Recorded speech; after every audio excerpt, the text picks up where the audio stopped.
এটা আমাদের পাওয়ার অনুযায়ী ভাঙানো যায় না, তাই অম্লত। এটাও আমাদের পাওয়ার অনুযায়ী ভাঙানো যাবে না, অম্লত সংখ্যা। এটিও আমাদের পাওয়ার অনুযায়ী ভাঙানো যাবে না, অম্লত সংখ্যা। এটি আমাদের পাওয়ার অনুযায়ী ভাঙানো যায়, তাই এটি হচ্ছে আমাদের মূলদ সংখ্যা। আশা করি এই ম্যাথটি বুঝতে পেরেছেন। এই ম্যাথের নিয়মে অসংখ্য ম্যাথ সলভ করতে পারবেন। আমাদের পরবর্তী যে ম্যাথটা রয়েছে, 2 নম্বর যে ম্যাথটি রয়েছে, √2 সংখ্যাটি কি সংখ্যা? 25তম বিসিএস এর কোশ্চেন এটা। √2 সংখ্যাটি কি সংখ্যা? এখানে রয়েছে পাওয়ার আকারে ভাঙানো যায় না। √2, √2 হচ্ছে আমাদের কি পাওয়ার আকারে ভাঙানো যায় না, অর্থাৎ রুটের অস্তিত্ব থাকা মানেই অমূলদ। পাওয়ার আকারে ভাঙানো যায় না মানে রুটকে ভ্যানিশ করা যাবে না। এজন্য আমাদের √2 সংখ্যাটি একটি অমূলদ সংখ্যা। √2 সংখ্যাটি একটি অমূলদ সংখ্যা। তারপর আমাদের পরবর্তী যে কোশ্চেনটা রয়েছে, এখানে আমাদের রয়েছে 3 নম্বর যে কোশ্চেনটা রয়েছে, 14 এবং 17তম নিবন্ধনে এই 3 নম্বর কোশ্চেনটি এসেছে। 3 নম্বর কোশ্চেনটা বলছে নিচের কোনটি মূলদ সংখ্যা? নিচের কোনটি মূলদ সংখ্যা? আমরা শিখেছিলাম যে পাই এবং ই, এই দুইটি জন্মগতভাবেই অমূলদ সংখ্যা। তাহলে আমাদের এটি হচ্ছে অমূলদ সংখ্যা, বা এটি হচ্ছে আমাদের অমূলদ সংখ্যা। আবার √2, √2 পাওয়ার আকারে ভাঙানো যায় না, এজন্য এটাও আমাদের অমূলদ সংখ্যা। √11, এটাকেও আমরা পাওয়ার আকারে ভাঙাতে পারবো না, এজন্য এটাও অমূলদ সংখ্যা। তাহলে আমাদের এই কোশ্চেনের উত্তর হবে সবগুলোই, অর্থাৎ এই তিনটি আমাদের অমূলদ সংখ্যা রয়েছে, এজন্য আমাদের এই কোশ্চেনের উত্তর হবে সবগুলোই, অর্থাৎ ঘ নাম্বার উত্তর হবে। তারপর আমাদের 4 নম্বর যে কোশ্চেনটা রয়েছে, এটিতে রয়েছে পাই পাই এবং ই কি ধরনের সংখ্যা?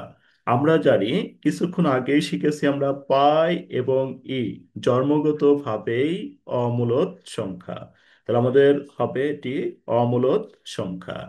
তারপরে রয়েছে ই কি ধরনের সংখ্যা? ই কি ধরনের সংখ্যা? পাই এবং ই দুইটাই জন্মগতভাবেই অমূলদ সংখ্যা। এর পরের যে কোশ্চেনটা আমাদের রয়েছে, 6 নম্বর কোশ্চেনটা আমাদের রয়েছে যে √3, 3√2, 3√2, এটি গণযোগাযোগ অধিদপ্তরে 13 সালে এসেছে। 3√2 কোন ধরনের সংখ্যা?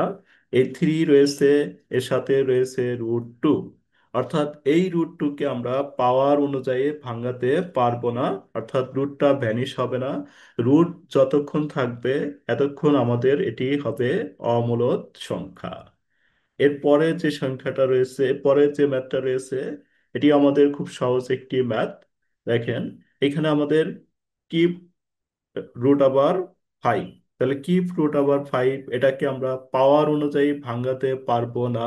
তাহলে তার মানে এখানে পাওয়ার আকারে ভাঙানো যায় না, রুটের অস্তিত্ব থাকবে। আর রুটের অস্তিত্ব থাকা মানেই এটি হচ্ছে আমাদের অমূলদ সংখ্যা।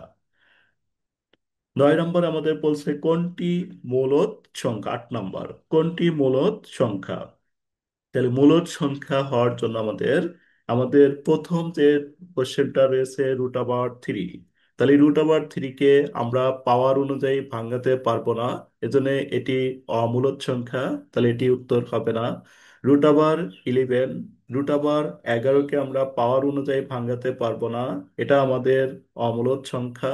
তারপর আমাদের বলা রয়েছে √2, √2 কেও আমরা পাওয়ার অনুযায়ী ভাঙাতে পারবো না, এজন্য এটিও আমাদের অমূলদ সংখ্যা। এখানে রয়েছে √121, তাহলে √121, √121 কে যদি আমরা রুট করি তাহলে আসবে 11, অর্থাৎ √121 কে আমরা পাওয়ার অনুযায়ী ভাঙাতে পারবো 11 এর উপরে স্কোয়ার। তাহলে স্কোয়ার এবং রুট যদি বাদ দিই, তাহলে আমাদের রুট ভ্যানিশ হয়ে থাকবে হচ্ছে শুধু 11। তার মানে এটি হচ্ছে আমাদের মূলদ সংখ্যা। আশা করি বুঝতে পেরেছেন। এভাবে আমরা মূলদ এবং অমূলদ সংখ্যার 40টি কোশ্চেনের মতো ধারাবাহিকভাবে আলোচনা করব, যা যে কোনো বই থেকে আপনারা প্র্যাকটিস করতে পারেন। আমাদের এই ক্লাসগুলো করার পর সকল বইয়ের সকল ম্যাথগুলো সলভ করতে পারবেন ইনশাল্লাহ।